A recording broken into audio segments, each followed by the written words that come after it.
Across the world, in towns and villages, a silent problem is growing bigger every day. It's not a sudden storm or a quick flood, but a slow, heavy wave of waste. In places where people don't have much money and where basic services like trash collection are weak, the things we throw away just keep piling up.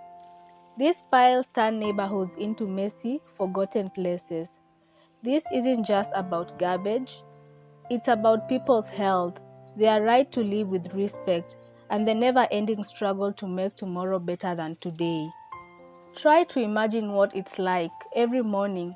You wake up, and the first thing you notice is a bad smell. It's the smell of things rotting, mixed with the dampness of decay. Then you see it. Your children playing outside, not on green grass, but among piles of old plastic bags, leftover food, and the constant buzz of flies. For millions of people, this isn't a bad dream from a movie. It's their reality day life. In many communities, especially where government can't collect trash often, garbage becomes part of the normal view. It fills the streets and alleys. When the rain comes, these piles of trash block the drains and sewers. This means that small rain turns into huge floods of dirty, smelly water, spreading the garbage even wider. And it's not just on land. This trash flows into rivers, making the very water that people need to drink and use unsafe.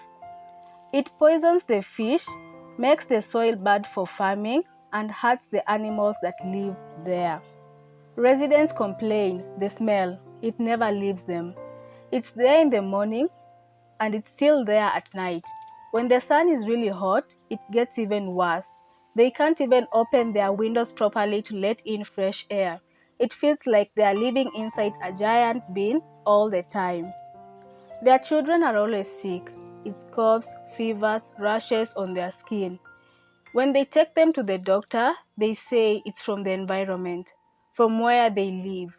How can their little ones be healthy when they are breathing this bad air and playing right next to all this rubbish? It feels helpless. The first and quickest harm from this problem is always our health. Trash that isn't picked up becomes a perfect home for mosquitoes, which carry diseases like malaria and dengue fever. It attracts rats and other pests that spread bacteria and viruses. Diseases like cholera, typhoid, and simple tummy sicknesses are not just words you read in books. They are real constant dangers in these places. They lead to endless trips to clinics, wasting the little money families have, and sadly, they often take away precious lives, especially those very young children. These sicknesses don't just hurt the body, they hurt the spirit of the community too. But the problems go much deeper than just making people sick.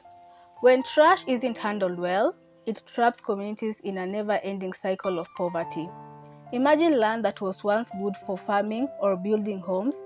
Now it's covered in waste, making it useless for growing food or for any other purpose. This stops people from being able to farm their own food or even have safe, clean places for their children to play and grow. Small shops and businesses also suffer greatly. Who wants to come and buy things from a place that is surrounded by mountains of garbage? The bad smells and messy view keep customers away, making it impossible for these small businesses to grow or even survive. Small business owners are complaining. People used to go to their shops. Now, with all this garbage right outside, they just walk past. They don't even look.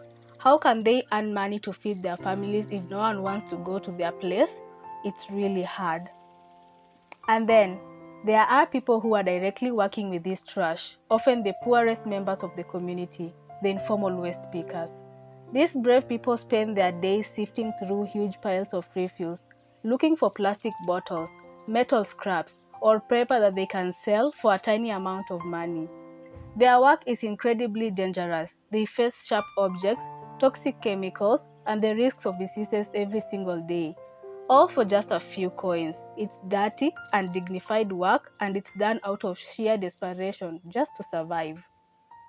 They didn't choose to do this. They do it because they have no other way to survive. They do it for their children so that they can have something to eat. The cuts, the infections, the sickness, it's all part of the job. But what else can a person like me do? They say. There are no other jobs.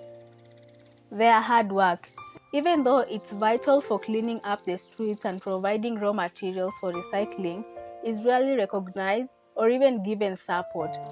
They are a crucial part of the waste system, yet they are often overlooked and made to feel unimportant. They are another sad outcome of a broken system for handling our garbage. This situation also affects education. Children are often sick to go to school, or they have to stay home to help their families deal with waste-related problems, missing out on their chance for a better future. So why does this problem continue? It's not because people don't care or because government doesn't know it's a problem.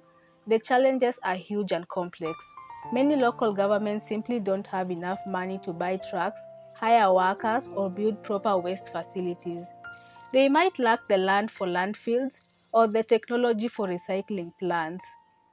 There is also a lack of infrastructure. Even if they have trucks, are there good roads to reach all parts of the community? Are there proper places to take the trash? Often, these basic systems are not just there, and sometimes there's a lack of awareness or training.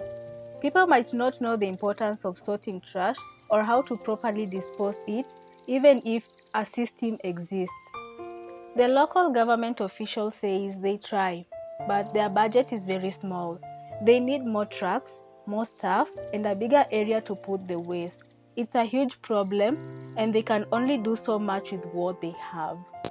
This isn't just about garbage trucks, it's about urban planning, public health budgets, community engagement, and even political will. It's a complex puzzle where all the pieces need to fit together. But even under the weight of these massive problems, lights of hope shine through. Communities are not just helpless victims, they are strong people who are making real changes. From passionate local cleanup efforts to strong calls for help, people are fighting back against the tide of trash. The community got tired of waiting for someone else to fix it. They decided to start themselves. Even if it's just a small group of them, they go out, pick up whatever they can, try to teach each other about throwing trash in the right place. It's slow, very slow, but they know they have to start somewhere. Every bit helps. Some communities are trying clever ways to deal with their waste. They are learning to turn food waste into rich soil for gardening. They are finding ways to make useful items from old plastic bottles.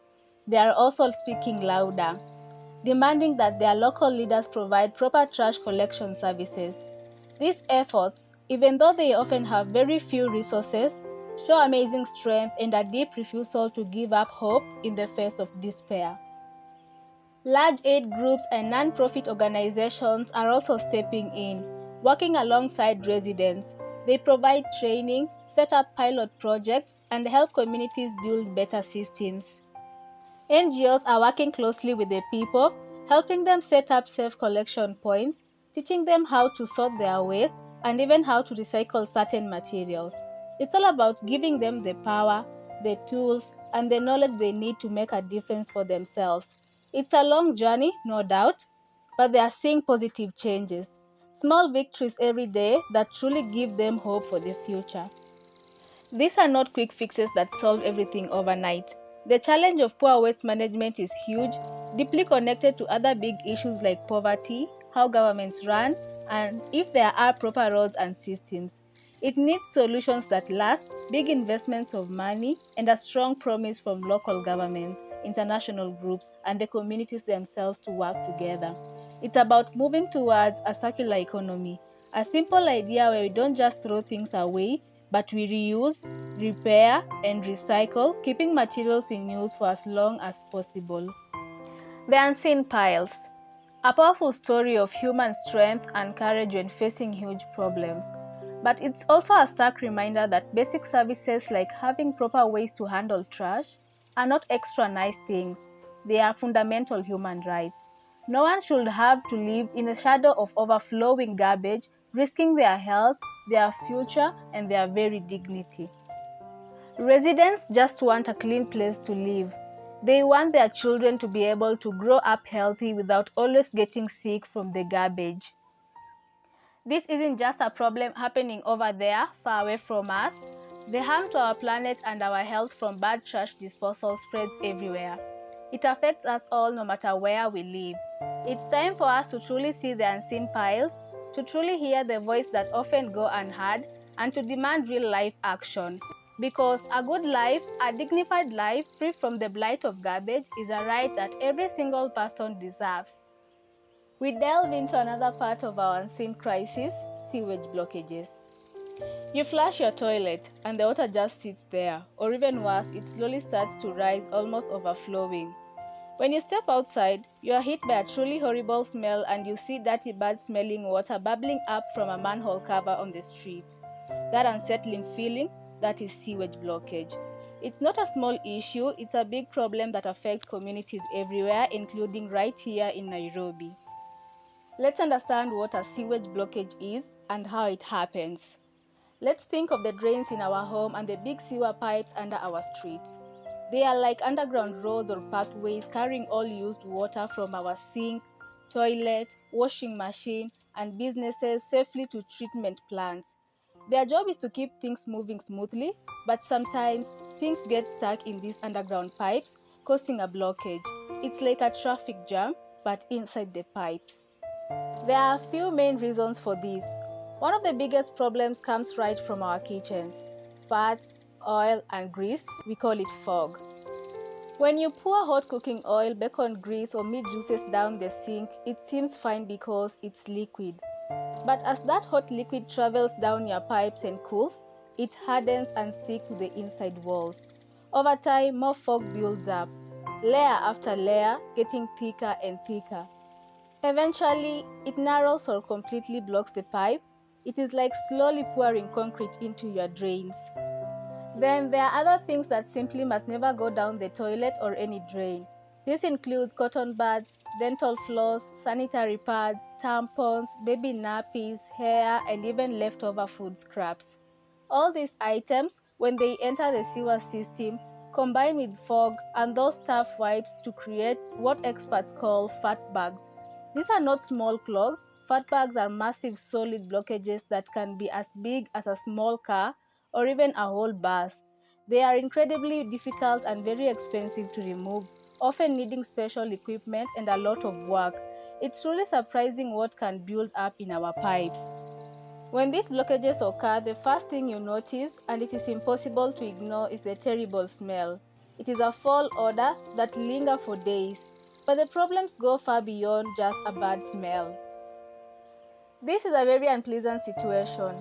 Dirty used water, the kind with waste from toilets and sink, backs up right into your own home. It could bubble up from your sink, overflow from your shower, or worst of all, rise and spill out from your toilet. This happens when the main sewer line is blocked and the wastewater has nowhere else to go but back up into your lowest drains. This is not just disgusting, it is a serious health hazard. This water contains harmful bacteria, viruses, and other germs that can cause severe illnesses, from skin infections to more serious stomach problems. Cleaning up such a mess is not only a huge and unpleasant job, but also needs careful disinfection to make sure your home is safe. Outside our homes, the situation can be just as bad. When sewer pipes cannot handle the flow, sewage can overflow from manholes onto streets, pavements, and even into people's gardens and public green spaces. This makes these public areas unsafe and unhygienic. Think about children playing, people walking their dogs, or just pedestrians trying to pass. Everyone is at risk of touching contaminated water. This contamination does not just stay on the surface, it can remain, leaving behind harmful residues that create ongoing health risks. Many residents have shared their experiences. One resident described how it was absolutely awful when their street was hit by an overflow. The terrible smell was everywhere. They could not let their kids play outside because of fears about touching the dirty water. It was embarrassing, and the cleanup afterward was a true nightmare, taking a very long time and causing them to throw many things away. The problem of sewage blockages is not just about our homes and nearby area. It has a deep and often destructive effect on our wider environment, especially our precious natural waterways. When sewage overflows, it often flows directly into rivers, streams, lakes, and eventually the ocean. This untreated wastewater add a huge amount of pollution to these delicate natural systems. It is not just dirty water, it is full of high level of nutrients, bacteria, and other harmful substances. This pollution seriously harms aquatic life from tiny organisms to fish, water plants, and other creatures that depend on clean water to live.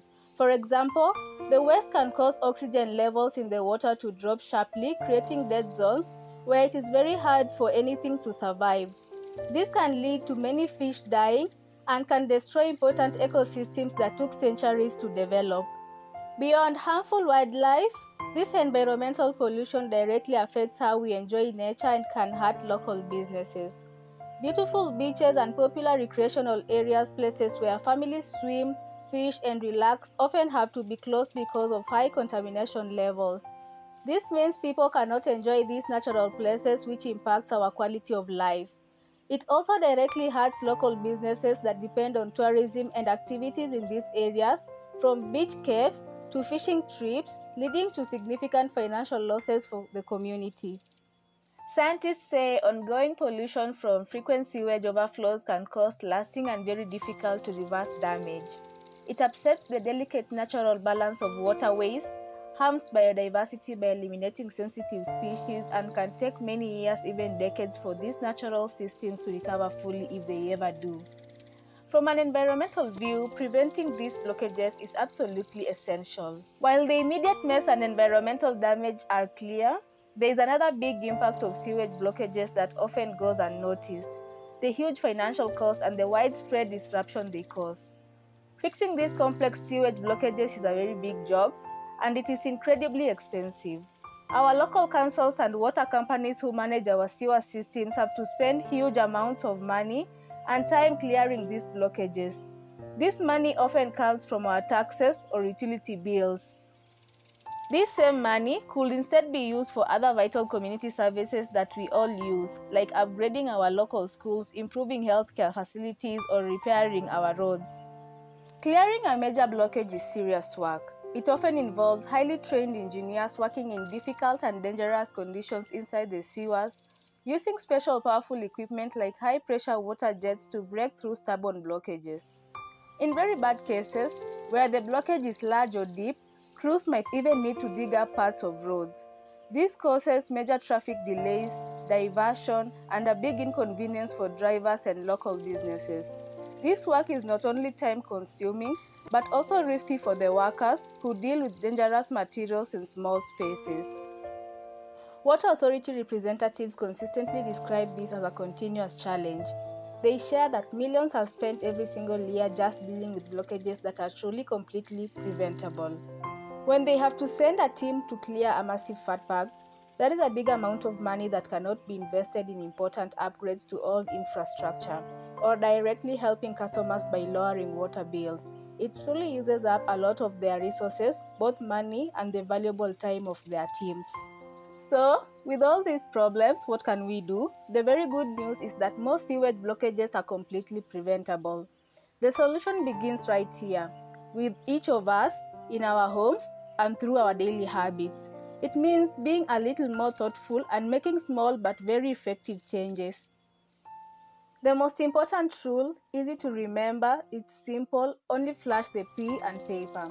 And by paper we mean specifically toilet paper, because it's designed to break down easily in water. Absolutely nothing else, no matter how small or how often you are told it's flushable, should never go down the toilet.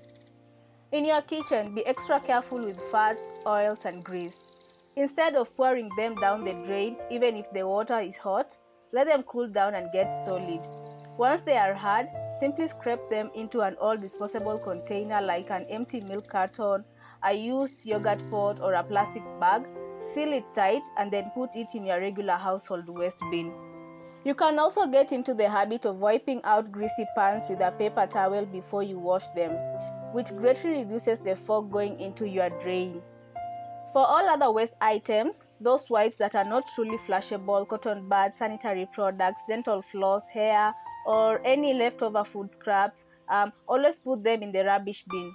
The bin is there for a reason, and it is the correct, safe place for these items.